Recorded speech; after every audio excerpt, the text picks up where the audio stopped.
Estamos. Fala, galera. Agradecimentos, né? Patrocinadores, obrigado. Voluntários, sócios, né? As empresas que nos mantêm de pé, nossos alunos, atualmente 220 alunos atendidos aqui no nosso projeto de 43 bairros, nossos apoiadores. Samuel chegou aí, ó. Também, peraí, deixa eu aceitar ele aqui. Vamos entrevistar hoje, gente, né? Bater um papinho com o Samuel. Obrigado a presença de todos. E o Douglas Drummond, Peri. Fala, Peri. Tudo bem, né? Tudo certo? Fala, Como é que estão as Samuel. coisas aí? Beleza? Eu já ia falar com você que tá de cabeça para baixo aí. Não, o celular tava deitadinho aqui, mas tá tudo certo. Então tá Como é que tá bom. aí? Beleza, e você, nego? Tudo tranquilo, é. Será que Nelson tá você... na área. Hein?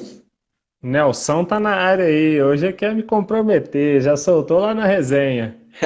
Professor Rodrigo, Douglas Aí, Drummond. ele tá Essa aí. live...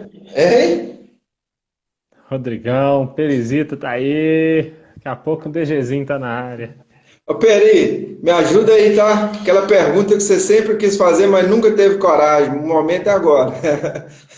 Ah, pô, bem que tem coragem de fazer qualquer pergunta. Isso aí não é um problema, não.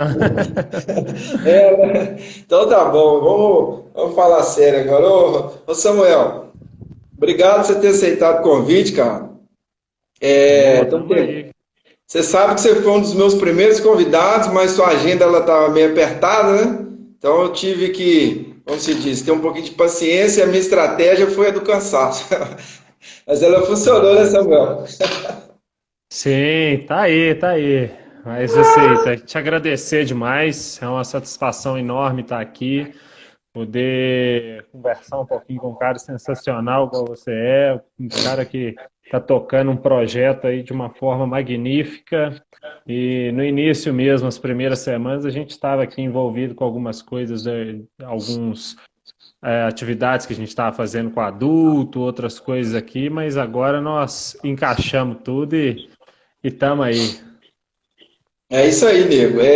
Até que eu gosto muito de registrar, Samuel, o nosso projeto. Queria que você ficasse com um sentimento de gratidão, cara, porque eu falo sempre com todos que aqui vêm, receber pessoas como você aqui é uma honra mesmo pra gente, porque a gente consegue aprender muito, né, Samuel? Então, ter esses 60 minutos aqui, a gente tem que tentar extrair o máximo de vocês. Fica com o nosso sentimento de gratidão e, particularmente, talvez muitas pessoas não sabem, mas muitas portas que o nosso trabalho tem aqui abertas, né? A gente deve a você, que você foi um dos caras que nos abraçou, que sempre pegou na nossa mão, sempre teve paciência, né?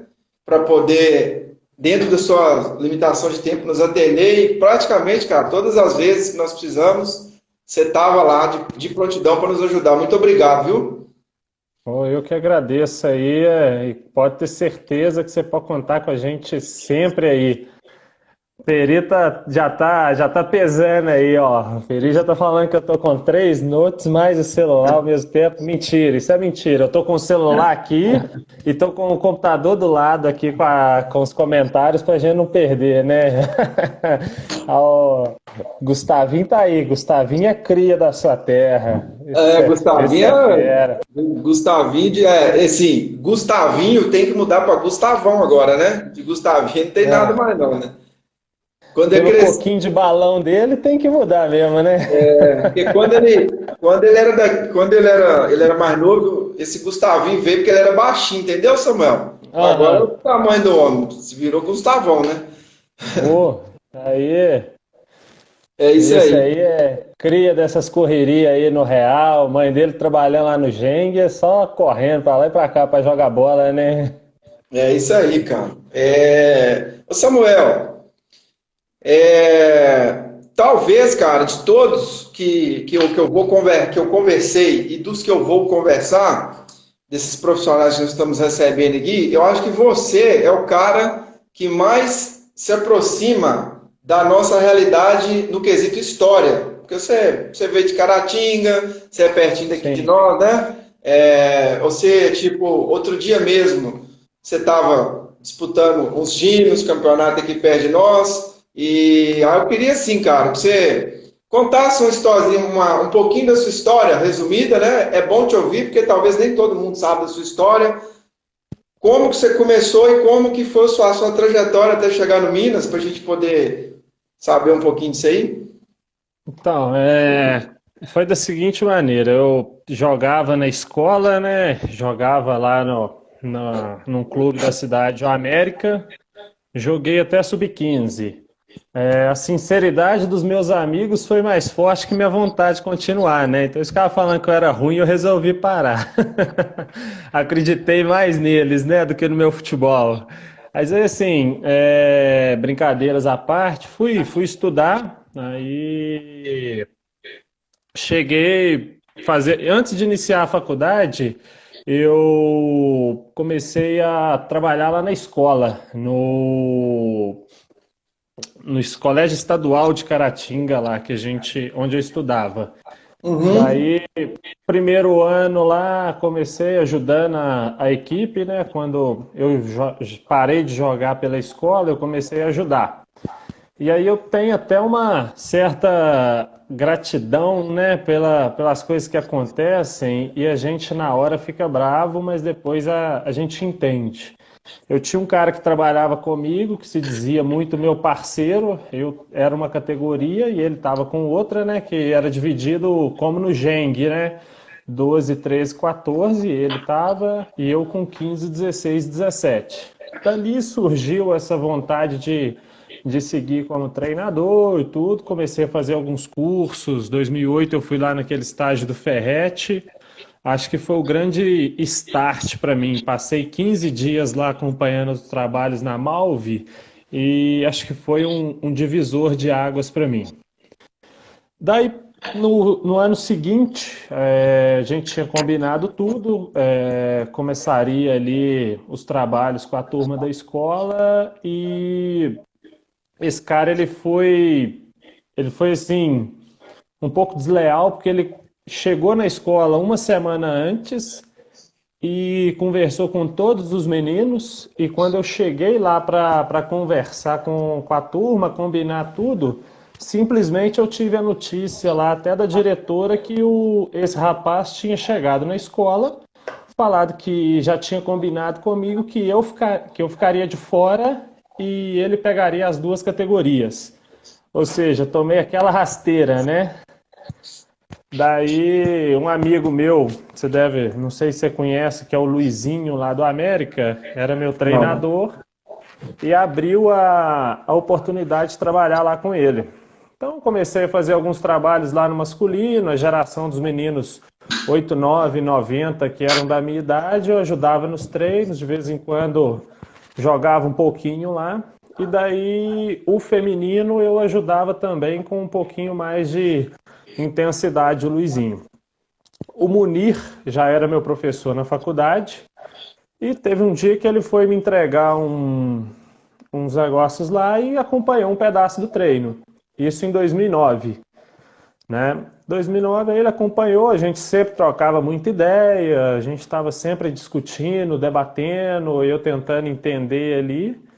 E aí surgiu a oportunidade para ele de ir para Santa Catarina. Ele foi para o Kinderman. E numa conversa com ele, ele disse assim, ó, Samuel, eu tô saindo de Valadares e hoje, se eu tivesse que indicar uma pessoa, a única pessoa que eu tenho para indicar é você. Você topa? Eu falei, vai, claro que topo. E aí eu comecei a trabalhar lá com futsal feminino, acho que uma das maiores equipes do país, né? Então, assim, a gente teve a Sara, que é cria daí de Itabira, Iane, que está lá ainda, Michaele, a gente teve Vanessa, que foi 3 vezes melhor do mundo, Marcela, que foi vice melhor do mundo, várias outras meninas que passaram por Valadares e, junto com o Munir ali, também construíram uma grande história. E eu iniciei, estava lá com um adulto nesse primeiro ano, quebrando assim um pouquinho de pedra ainda, né? Porque uma coisa é você ser treinador, né, de uma equipe de escola, outra coisa é você subir para um nível como esse. Daí, no ano de 2011, eu assumi a base, o Munir tinha voltado de Santa Catarina, e na conversa lá com o Guilherme e tudo, optei por seguir na base e o Munir como treinador da equipe adulta e eu de auxiliar. Então, fiquei ali em Valadares até 2014, finalzinho ali de 2014, né? E, assim, é um dos projetos que eu mais me orgulho, é o que eu falo que foi o que me abriu muitas portas para ter contato, para ter um respeito ali dentro dessa área do futsal mineiro e até brasileiro. Porque dali eu comecei a estudar, comecei a publicar, comecei a conhecer diversas pessoas, né? E isso me fez abrir novas portas, né? Comecei a conhecer gente nova e seguir. Lá em Valadares, aí assim, uma das pessoas que eu sempre tento usar de exemplo aqui, que eu acho que muita gente pensa assim, pô, mas Valadares é um troféu, você só pensa no troféu, só na conquista. E acho que quando a gente vai pensar nessa carreira como treinador, a gente também tem que pensar na influência que a gente tem com as pessoas. Então, de tudo que eu conquistei em Valadares, uma das coisas que eu mais tenho orgulho lá são das pessoas e das amizades, mas tem uma atleta em especial, a Carol. A Carol tinha 9 para 10 anos quando eu cheguei em Valadares. A gente trabalhou ali há alguns anos, né, até 2015. E quando eu vi a Carol sendo campeã mundial, como melhor atleta do mundial, isso aí acho que coroa todos aqueles 4, 5, acho que 5 ou 6 temporadas que nós trabalhamos juntos. Então acho que essa é a maior conquista da base e é um dos meus maiores sentimentos de orgulho quanto formador. Não só no caso dela, né? Mas eu estou assim, usando um exemplo. Hoje ela está nos Estados Unidos, está jogando futebol feminino lá. Mas eu acho que esse é o principal sentido da formação e foi a primeira oportunidade que eu tive de entrar nesse processo, de entender que a gente não está ali só para ganhar troféus. Daí eu mudei de novo de contexto. Fui trabalhar com adulto. O Cleiton me oportunizou ser auxiliar dele, né, na equipe de Teófilo Otoni, em 2014. Cleiton que você fala é E, o Cleiton Setatic? isso, ele Ah, mesmo, Cleiton Lopes do Cetatic. Ele é esse eu um não outro sabia, cara que não. é importantíssimo na minha vida. Foi até meu treinador, né? Por um Nossa. pequeno período, mas eu fui lá fazer raiva nele. Mas não tinha jeito para mim não, viu? Porque tinha o Diego, tinha o Nicolas, então esse cara tava muito na minha frente. O E Nelson assim, falou que a Carol tá na live aí, viu, Samuel? então um abração pra Carol. Essa aí eu chamo ela de filha e ela me chama às vezes de pai aí, mas e a gente tá sempre conversando. Essa menina é nota, não tem nem nota, né? Porque se a gente der uma nota, acho que é pouco. Amém. E assim, aí fui para 2014 em Itabira, auxiliando o Cleiton, fomos vice-campeões do campeonato estadual, né? Do Mineiro, da federação. E depois eu assumi lá em Teófilo Otoni, em função dessa oportunidade que o Cleiton me deu.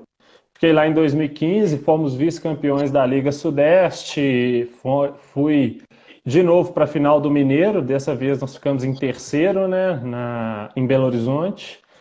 E nesse período aí eu estava em duas partes, né? Um em Caratinga, que era com o Jimmy, né? Essa história aí, eu tenho certeza que você vai querer puxar, Calma aí que nós né? vamos chegar lá. Segura essa aí, viu?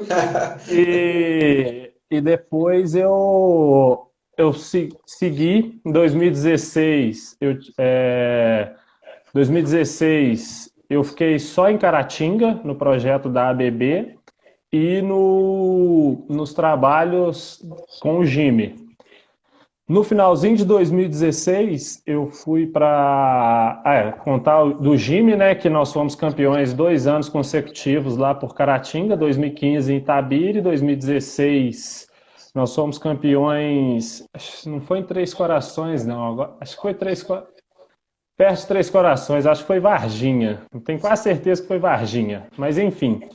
Aí entrei no Minas. Entrei no Minas, o meu primeiro processo seletivo lá foi quando o Ziquinho foi para a Austrália, então tinha o Peri e eu nesse processo seletivo, né, por razões óbvias aí, por competência, experiência e tudo mais. O Peri é o cara que assumiu essa função e eu fui convidado depois a fazer um processo seletivo para as escolinhas. E no primeiro processo seletivo, eu tive um grande aprendizado já, que foi a questão de como que o Minas ele é correto com as pessoas e também é correto com os processos que ele acredita. O meu coordenador na época lá era o Cleverson, e no primeiro processo seletivo eu não passei. Eu não passei como instrutor lá dos cursos do Minas, porque eu tinha um perfil muito mais voltado para essa área competitiva e eles precisavam de alguém que trabalhasse mais ainda na iniciação, né? E Entendi. Questão de aí, perfil, né? Na época, né? sim, então assim, às vezes a gente pensa que é só a questão de competência, de É, nome, de títulos, de história, e daí eu tive um aprendizado que na frente eu entendi que assim, o Minas ele não vai arriscar por arriscar, ele vai fazer os procedimentos e processos da melhor maneira possível para não deixar de prestar a excelência que presta. Num segundo momento, quando houve essa possibilidade de um trabalho nas escolinhas, mas com as categorias com perfil mais competitivo, passei, tive a oportunidade de entrar ali no Minas e todo mundo começou a falar comigo assim: pô, Samuel, você é doido demais, você vai sair de Caratinga, vai ganhar menos do que você ganha, vai deixar de viver as competições que você vive, tudo para poder trabalhar com escolinha. Só que ninguém entende que uma instituição e uma oportunidade dessa, raramente a gente tem. Então, o mais difícil é você estar lá dentro, né? Para a sim. gente que é do interior, que está num lugar que não tem tanto polo esportivo, não é a mesma coisa que essa facilidade de ter o acesso, é uma situação que a gente tem que saber, né? Aí a questão que me marcou foi o seguinte, que em 2007 nós fomos fazer uma visita ao Minas e eu falei assim, cara, o meu sonho é trabalhar nesse lugar um dia. E daí as coisas aconteceram e enfim, passei como instrutor e fui trabalhar. Depois de 1 ano e meio trabalhando como instrutor, entendendo como que funcionam os processos do clube, os procedimentos, as partes de transição profissional, como que você vivencia o clube ali todo, eu tive a oportunidade, mais uma vez, numa saída do Ziquinho, que ele foi para a Austrália e retornou. Quando ele saiu para ir para o Atlético, eu tive a oportunidade de assumir a equipe da base lá, o 17, né?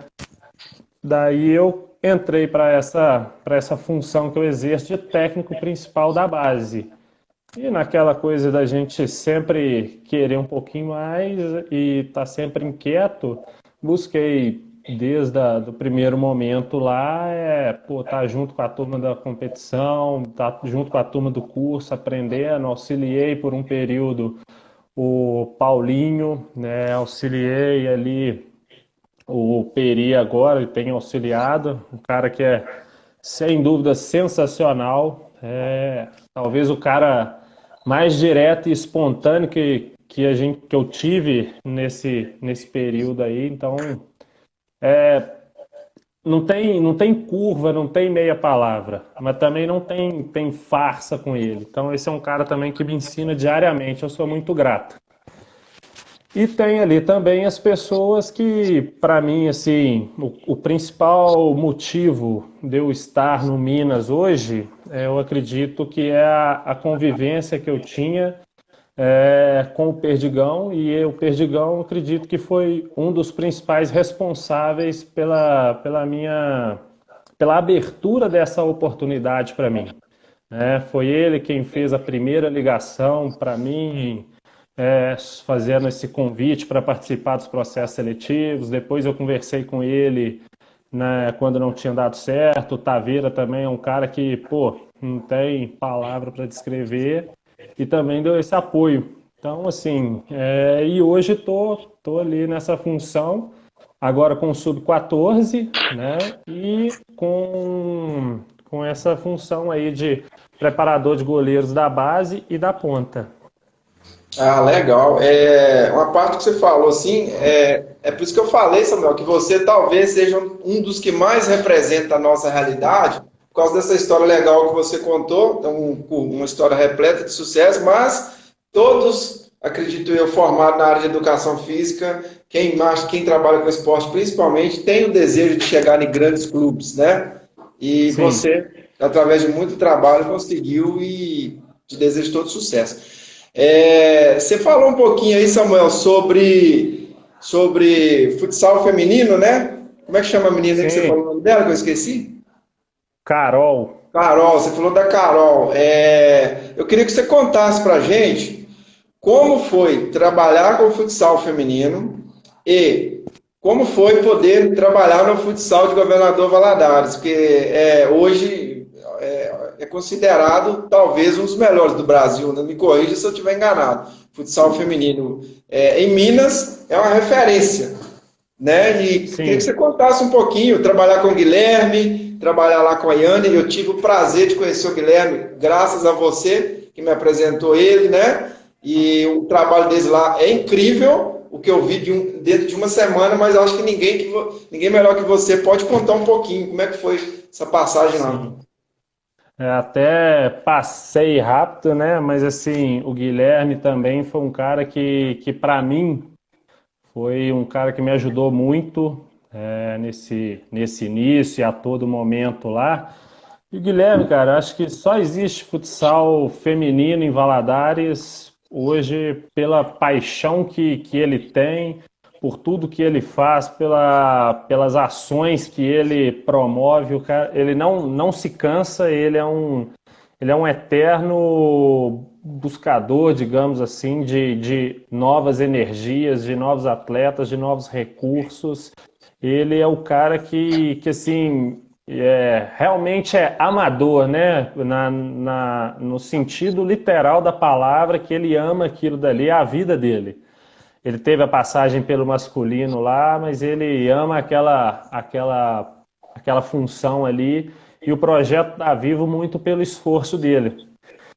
E, assim, Valadares, quando eu iniciei, pós Munir ali, a primeira passagem do Munir, a gente já vinha com uma história sensacional, né? Vários títulos nacionais, tinha sido campeão de liga universitária, era referência. As principais atletas, teve um ano que, se não me engano, 2012, teve um Mundial Feminino.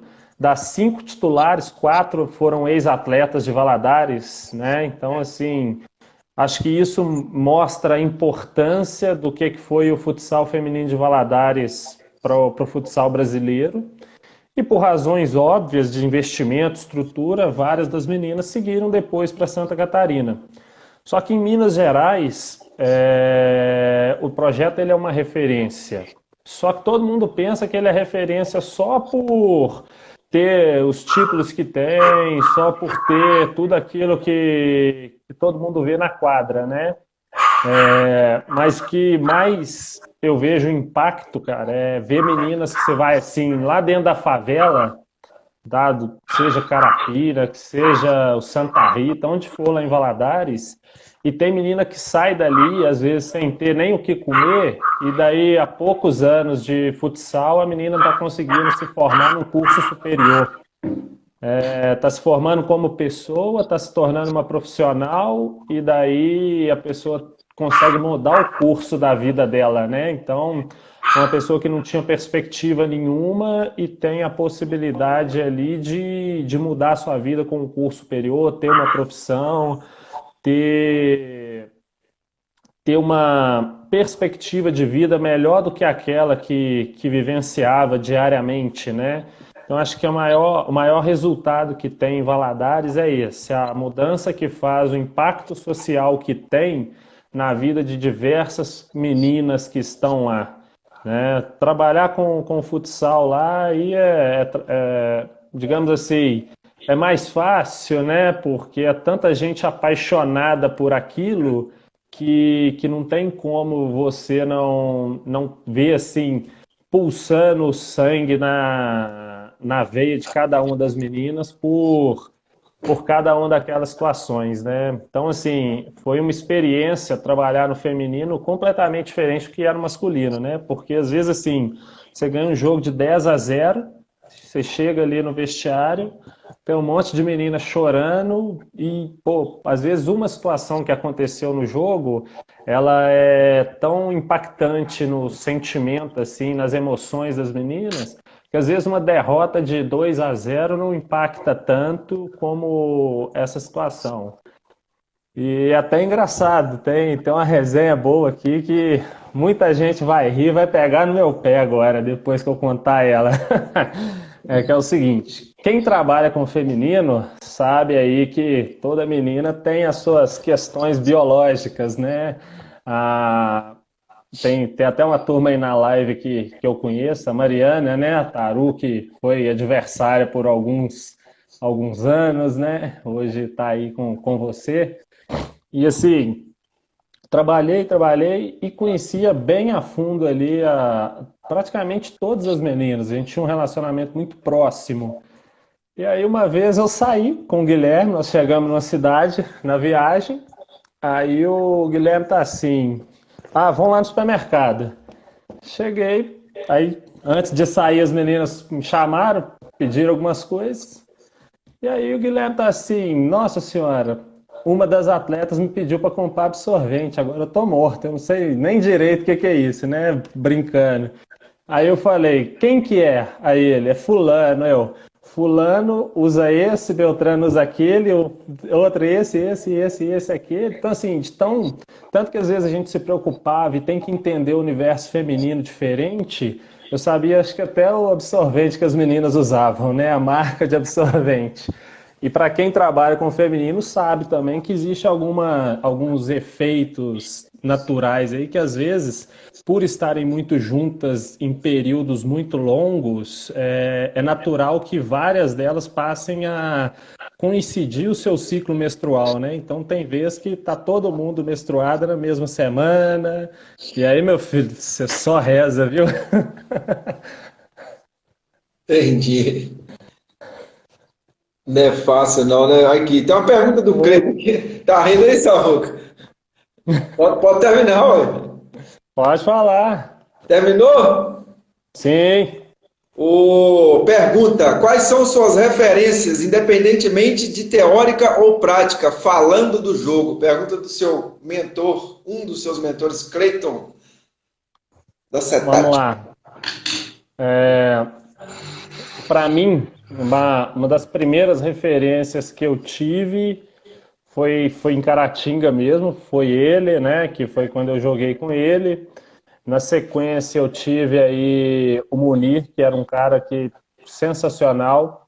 E fui, assim, conhecendo novos contextos, fui conhecendo novas pessoas.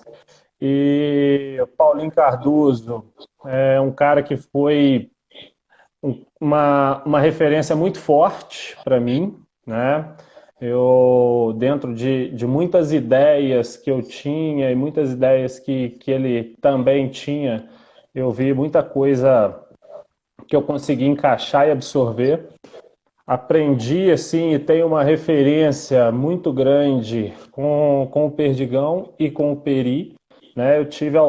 Pude estar ao lado desses grandes profissionais aí, aprendendo um pouquinho com cada um, né? Então, assim, Uhum. apesar de ter feito vários cursos e tudo, eu consegui conviver no dia a dia com esses caras que contribuíram demais para que eu fosse o que eu sou hoje, né? Então, Cleiton, Munir, Paulinho, Perdigão, Peri, esses aí foram referências na construção daquilo que eu penso hoje. E não só eles, né? Sim, questão como auxiliar, mas tem um outro cara também que eu tenho falado muito e que é um cara que pô, vou te contar que é o cara que diariamente também deixa inquieto, cria coisas novas, debate, questiona, que é o Diogo. O Diogo você também conheceu lá no Minas, né? Então, Sim, assim, é um cara que tem sido uma referência para mim também, apesar de todos os caras do Minas poderem contribuir um pouquinho, né? E o Nelson está até falando ali do Miltinho. Miltinho também é um cara que eu tive o prazer de conversar muito com ele, né? A gente em BH, em São Paulo, algumas vezes que a gente encontrou, né? Então, assim, quase não tomamos uma, né? Aí fica fácil conversar, muita coisa, né? E aí, assim, Milton também tinha ótimas ideias, ótimos conceitos, e que pena que ele não está aqui hoje, né? Tenho gratidão por tudo que eu pude aprender com ele. Mesmo que fosse com a prancheta na mão lá nos hotéis, ou que fosse no boteco, né? entendi. Tem uns recadinhos aqui, vamos chamar a galera um pouco aqui. Samuel, pera aí. O Josemar está presente, o Thales Danta colocou assim: tirei ele, mas o pé ficou. César Melo, Samuca, como jogador, seu maior feito foi pegar o pênalti do Thales, está te cornetando aqui, Samuel. Ah, isso aí é história boa. O Danilo, grande Samuel, mandando um joia para você. É, Ó, Perdigão deixou aqui, ó. Pera aí, deixa eu chegar aqui. Não sei se você tá vendo a mesma coisa que eu. Se você quiser falar, fica à vontade, viu, Samuel? pode O falar. Perdigão colocou assim: Samuel é um excelente profissional que só agrega ao nosso trabalho. Peri colocou. Ixi, olha o celular tocando agora, cara. Peri colocou. Cortou o som, você tá me ouvindo? Tô te ouvindo. Samuel, o Perdigão. Samuel é um excelente profissional que só agrega ao nosso trabalho, né? Muita O Peri gentileza colocou que eu sou dele. irmão do Taveira. Só se... Taveira. Eu sou mais Parece. bonito que Taveira, viu, Peri? Mariana, Bruna até chora. Aí o Nelson colocou. O Nelson tá aqui. Ó, vamos descer um pouquinho. Felipe Sá tá na área. Sá tá aí. Sá, Cabeças, dois caras assim que 2009, 2010 a gente tava lá dormindo debaixo de arquibancada Você tá me nos ouvindo, Samuel? ginásios. Tô te ouvindo normal. Você tá me ouvindo aí também, né? Tô. Sá a gente dormia lá naqueles aglomerados lá de São Paulo quando ia fazer os cursos, Cabeça, essa turma. Então, assim, nós tivemos o prazer de compartilhar muito, começar ali junto, né? Então foi sensacional. Ah, Um beleza. abraço Aí, ó, para ele aí. Diogão. Hein? Um abraço pro Sá. Isto. Diogão colocou aqui, ó. Obrigado pelas palavras, Moquinha. Estamos juntos. Vamos lá, Samuel. Deixa eu te fazer uma pergunta. Até um assunto que saiu hoje no grupo. Eu queria saber o que você pensa sobre esse.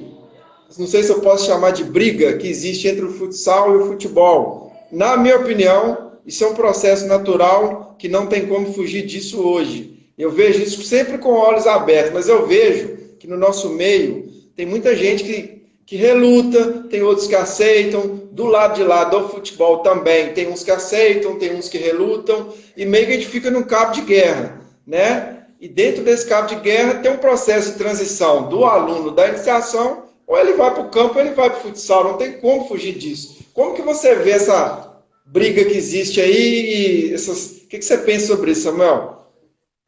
Penso que essa briga aí, ela se dá por, primeiro, vaidades, né? O pessoal, Vou muita colocar um fone aqui, vaidade. vai lá.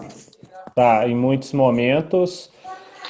Só que a gente tem que entender, cara, que, igual ontem a gente debatendo, uma coisa é o atleta ter uma modalidade, começar nela desde cedo e ficar nela a vida inteira. Ó, Outra virou coisa de é um cabeça para atleta baixo. que consegue vivenciar ali mais do que uma modalidade, e isso traz benefícios para o ser humano, né? Na que se fala de desenvolvimento motor, ele vive outras formas de executar movimentos. E querendo ou não, cara, o futebol ele é muito mais atrativo, principalmente pelo fator financeiro, né? Uhum. Se a gente for fazer um cabo de guerra, o futsal sempre vai perder. A gente tem que entender que o futsal ele contribui na formação do atleta e pode ser uma forma de contribuir significativamente para o futebol. Não que a gente vá formar só para o futebol, né? Porque senão a nossa modalidade só existiria até o sub-15. Então a gente forma para o futsal, forma, mas a gente também impacta, né, numa formação para o futebol. Então, o futsal ele é muito importante.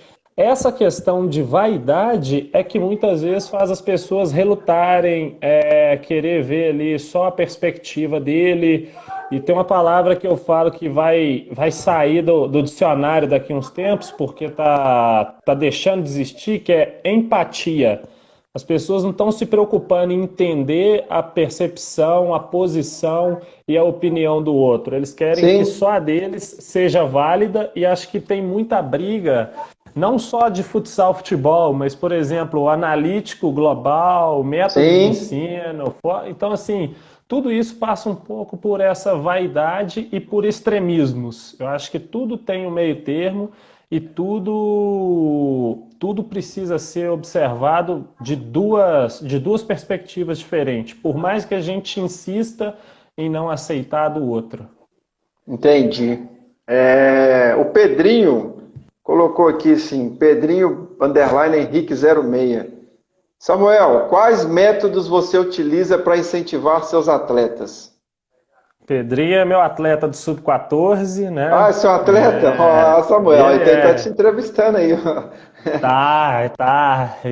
Aproveitou, ele aproveitou o espaço aí. Ele é um menino fera, sensacional. E trabalhei com ele no sub-11, depois agora no sub-10, sub-11, e agora estou trabalhando com ele novamente no sub-14. Eu acredito que assim, motivação, ela é uma coisa que é de dentro para fora. Não tem como eu implantar a motivação no Bruno, ou no Pedrinho, ou no Vitão que está aí, Vitão 04, né, que hoje está jogando no Atlético também, trabalhei com ele. A gente precisa, e isso conversando com atletas, vários atletas, vários treinadores, a primeira coisa, cara, é você entender a pessoa que está ali, entender que tem um ser humano antes do atleta. Às vezes, só o fato de você chegar para o seu atleta e, antes de dar um esporro, antes de brigar com o cara, perguntar assim: e aí, velho, o que está acontecendo? Tem alguma coisa que não está andando bem, que você precisa desabafar, porque seu rendimento não está isso, assim e tal, como sempre esteve. Essa relação de confiança, eu acho que ela é natural para que o atleta esteja mais motivado, esteja mais empenhado em fazer. Quando você se preocupa com a pessoa. E o Pedrinho é um dos meninos aí que nessa quarentena tem me ouvido falar demais na cabeça dele, né? Tem conversado com ele quase que diariamente, alguns outros atletas nossos aí que não é aquele trabalho que o povo tá falando aí hoje, não é um trabalho de coaching, né? Mas é um trabalho assim, de entender o atleta, de conversar com ele, saber que às vezes ele tem uma deficiência, que seja ela técnica, que seja ela física, que seja emocional, e tentar contribuir para melhorar aquela pessoa. E aí você vai ter um atleta muito melhor e mais motivado. Tente.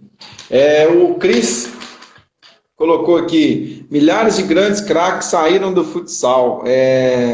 Com certeza. Remo Piauí está na área. Uma pergunta, Samuel, antes que o tempo acaba, que esse negócio de live, rapaz, o tempo voa. Tem várias Nossa, acho que aqui, tem mas 40 minutos já? já, ué, tá Tá doido? doido. Mas também estou contando mais história que o Forrest Gump. Não, mas é esse mesmo. O gostoso da live é essa originalidade, essa autenticidade do negócio. Eu acho que o tchan da live é isso. Não é nada programado, né, Samuel? Aham. Assim, eu particularmente te conheci pelo Jimmy. Sim. Foi quando começou as redes sociais, eu entrava, comecei a procurar parte de esporte, cara. E Samuel Alves de lá, Samuel Alves de cá, Samuel Alves para um lado, para o outro. Aí um dia eu entrei num campeonato aqui em João Molevade, tinha um jogador que ia jogar no meu time, cara. Acho que até o Batata, se eu não me engano. Aí na hora de começar o Batatinha. jogo, ou ia jogar contra mim, alguma coisa assim. Na hora de começar o jogo, o Batata não veio, cara. Porque disse que estava jogando com você não sei aonde. E parece que você teve uma história muito bonita no Jimmy. O Jimmy, para mim, é como se fosse a Copa do Mundo das prefeituras, que é o campeonato que eu considero mais importante para gente que é do interior. Às vezes, as prefeituras não têm condição de disputar o Campeonato Mineiro, não têm condição de ir para uma Copa do Brasil, para uma coisa maior. Eles trabalham o ano inteiro para disputar esse campeonato, essa competição. Então, ela tem uma importância enorme. E desculpa se eu falar besteira, mas é o que eu acho. Para mim, ela é mais difícil de ganhar do que o campeonato estadual. Porque o estadual e o mineiro são poucas equipes e geralmente você sabe mais ou menos quem vai ganhar ali, Samuel. Não foge muito, não. Mas no Jimmy não é muito fácil. Queria que você falasse pra gente por que você tem esse apelido aí de Rei do Jimmy. Ah, esse apelido aí você colocou, né? Acho que você que tem que explicar, porque não sou o rei do Jimmy, não. Isso aí é gentileza suas. Eu sou uma pessoa que passei um curto período aí nessa competição que ela é sensacional, né? Então, isso aí essa competição me trouxe boas experiências, me oportunizou aí, assim, a ter um amadurecimento muito grande. Esse campeonato aí foi quando a gente estava a gente estava em Coronel Fabriciano. Só uma Teve um pergunta, você jogo ganhou no quantos Real. Jimmys? No masculino, dois, e no feminino, se eu não me engano, foram dois também. Eu vou pesquisar no Google essa informação, Samuel, para ver se teve alguém que ganhou mais que você, mas continua. Não, o Munir ganhou acho que 8 ou 9 vezes lá em Valadares, Jimmy? né? Ah, então tá Jimmy. bom. Mas Então, beleza. assim, a história do Jimmy para mim é o que você falou. Para gente que vem do interior ali, é uma é uma Copa do Mundo das cidades do interior. É, Então, a gente teve vários ambientes. A gente teve um ambiente que a gente tinha as equipes da cidade treinava diariamente, e a gente também, obviamente, tinha alguns outros atletas que a gente trazia para completar as equipes, para dar uma reforçada, né? E isso em Caratinga, né, no masculino. E em 2015 nós vencemos a primeira competição aí em Itabira, e foi o primeiro título que Caratinga teve na história do Jime, né? E depois a gente ainda conseguiu em 2016 o bicampeonato. O projeto começou em 2011, quando o Munir estava em Caratinga e eu estava em Caratinga também, em Valadares, estava terminando minha faculdade, né? Então ficava alguns dias em Caratinga, alguns dias em Valadares. E a gente desenvolveu, a gente fazia em conjunto, feminino e masculino, né? Então, Samuel, o começou pessoal em tá pedindo para 2011. reabrir aí, viu? Mas continua, pode Vamos, continuar. vamos reabrir, com Estão querendo certeza. sugar você aí, ó. Vai aí. Aí assim, depois 2016, aí o projeto ficou 2011, 12, 13, 14 com o Munir, e eu o auxiliava e estava lá em Valadares também, né? No Gime com o feminino. 2015 eu assumi como treinador, porque ele passou ali a ficar só na parte de gestão, né? Ele era o nosso secretário de esportes da cidade, e aí 2015, 16 como treinador, nós conseguimos conquistar esses dois títulos. Eu não lembro assim você perguntou ali de outra cidade ou outra pessoa que venceu duas vezes seguidas no masculino, mas o Gime ele é uma competição sensacional. Dificílima de ganhar, na minha opinião, né, Samuel? Ô, quantas vezes Nijime aí dormindo no ginásio Tabira, dormia naquela escola central aí, aquela que tem uma fachada bonita na avenida aí do Monlevade, como Centro é que é o nome lá mesmo? educacional. Centro Educacional, esse mesmo. Aí É, dava aquela resenhada, ia ali no Sucupira, né? Ô, picanha boa daquele lugar, hein, Bruno? Podia bom. mandar umas pra nós, hein? Ah, não, mas lá trocou agora, ele trocou Trocou? o Sucupira fechou, né? Tem uma outra empresa lá agora, mas o Sucupira é só na memória mesmo. Só no Ah, então, passado. quem foi, foi. Quem não foi, perdeu, né? Perdeu. Não vai ter Sucupira mais. Ele tentou reabrir, mas não deu muito certo, não. O que passou já era, não Não. volta mais, não. Pô, É, então, pode falar, e Samuel. do Desculpa. Gime, e do Gime o que fica marcado, acho que é o que a turma também está comentando aí, né? A saudade do Gime, que já não aconteceu ano passado, acredito que esse ano também não vai, né? Se Então você acho que tiver é. vendo algum comentário aí, você pode falar de Gime, porque eu estou no meio ainda. Eu estou segurando um comentário de uma pessoa aqui para falar para você. Ah, tá. Então pode Tá? mandar bala aí.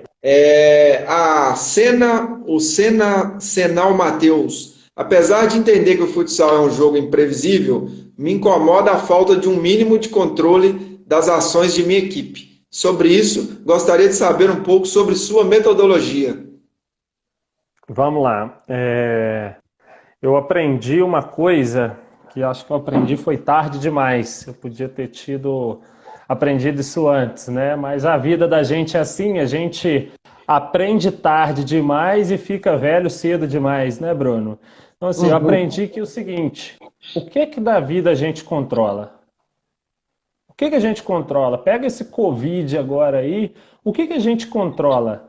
Nada. A gente não tem nada que a gente consegue controlar na vida da gente. O pessoal, eu controlo minha poupança, o Collor foi lá e roubou o dinheiro de todo mundo. A gente não controla nem se vai estar vivo daqui 5 minutos. Então, assim, isso me fez entender que a gente não controla o jogo, a gente não controla as ações dos nossos atletas. A gente tem que ensinar diariamente a eles, estimular diariamente a eles, executar ali as táticas individuais, as táticas de grupo. Obviamente, a gente vai colocar a nossa mão ali de treinador para criar algumas ações coletivas também, para que os atletas tenham, digamos assim, um porto seguro, né? Quando tiver em meio ao caos, eles precisam responder aos conceitos, mas de acordo com uma diretriz que a gente leva, né? Que seja uma bola parada, uma situação coreografada, eles possam retomar dentro do jogo.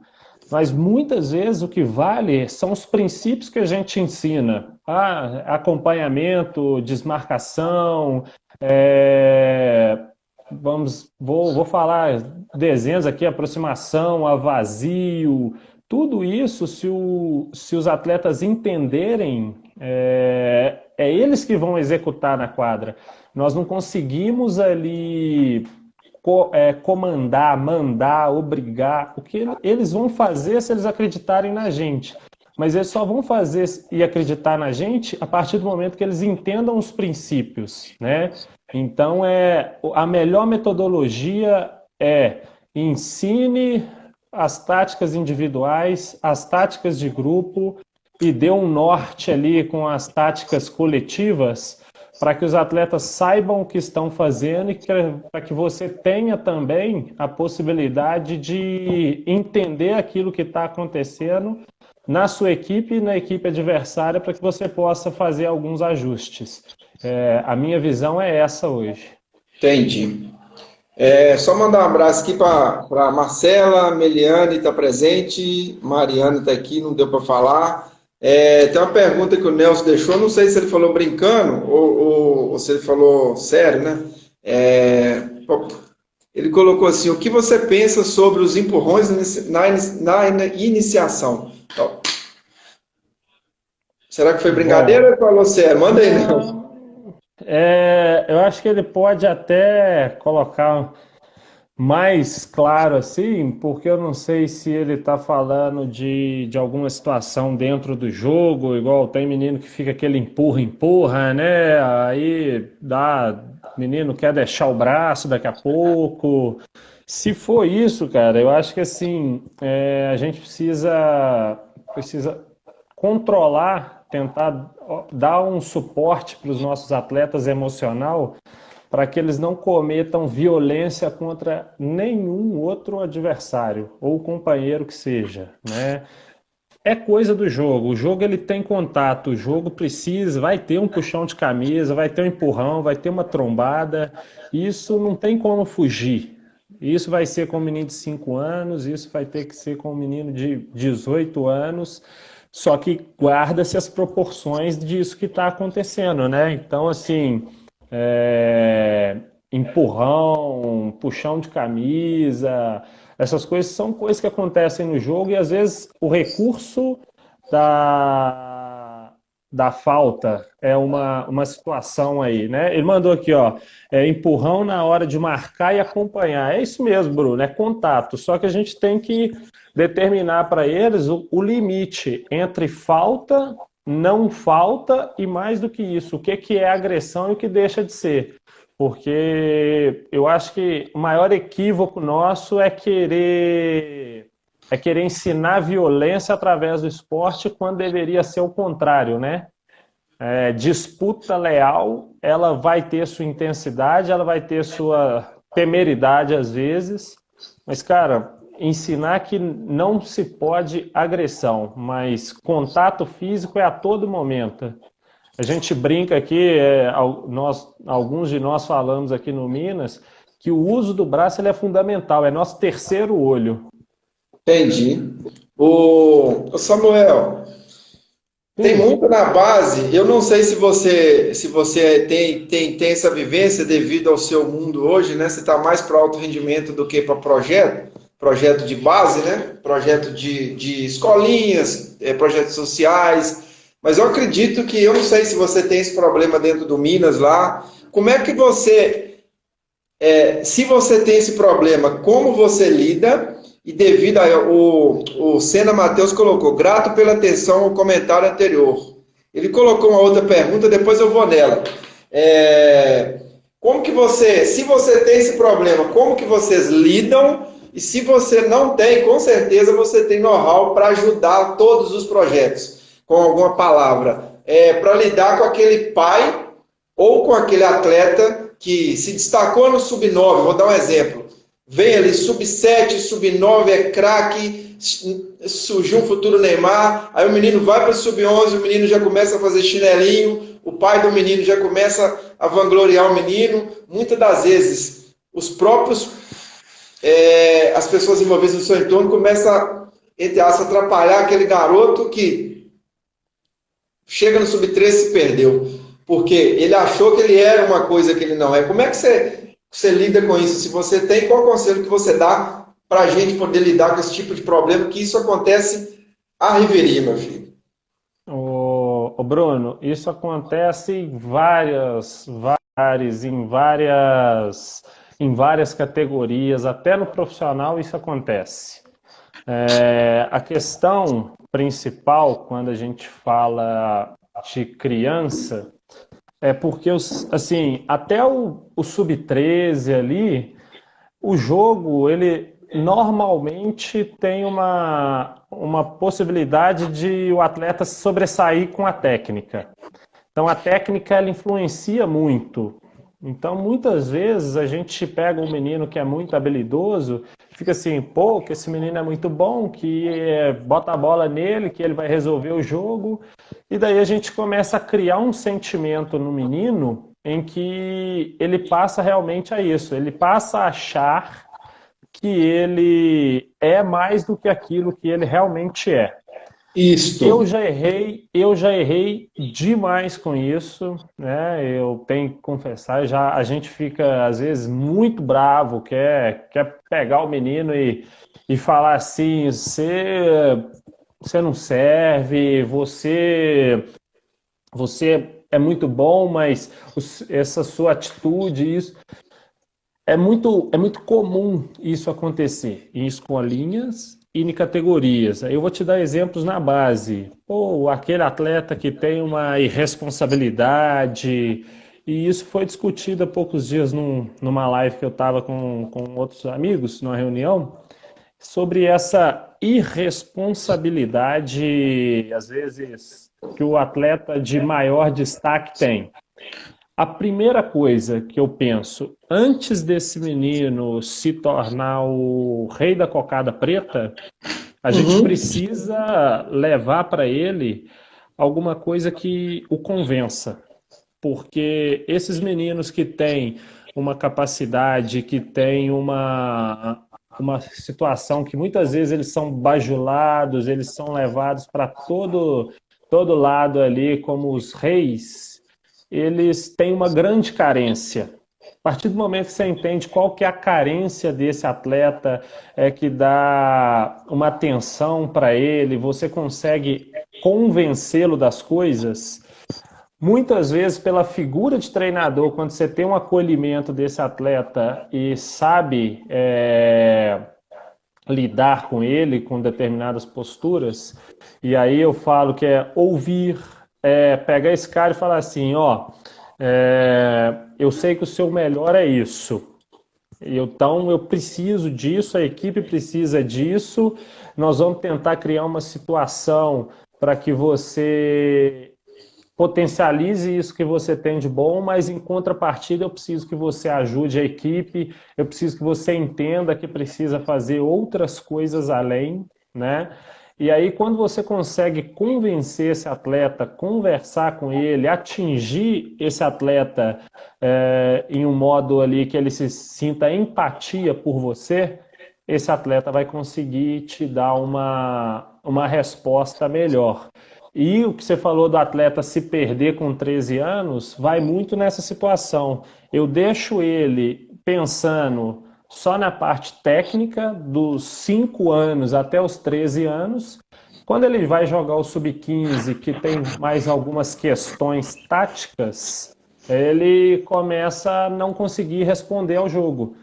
Ah, tem uma cobertura, o cara está induzindo ele para o pé que ele nunca quis trabalhar, porque eu sou muito bom de direita, eu não preciso trabalhar a perna esquerda. E aí ele começa a ficar para trás e ele não consegue ter tempo suficiente de perceber sinais relevantes dos seus adversários, dos seus companheiros e ter uma resposta significativa de jogo. Aí esse atleta se perde, porque ele só vai ter a técnica. E o jogo começa a chegar num ponto em que só a técnica não resolve mais. Então, vai acabar, gente. Samuel, pergunta que eu te faço. Você tem 2 minutos. A gente tem 2 minutos se você não puder continuar. Você pode? Como é que tá seu horário? Eu não sei, porque a gente combina em 1 hora, né?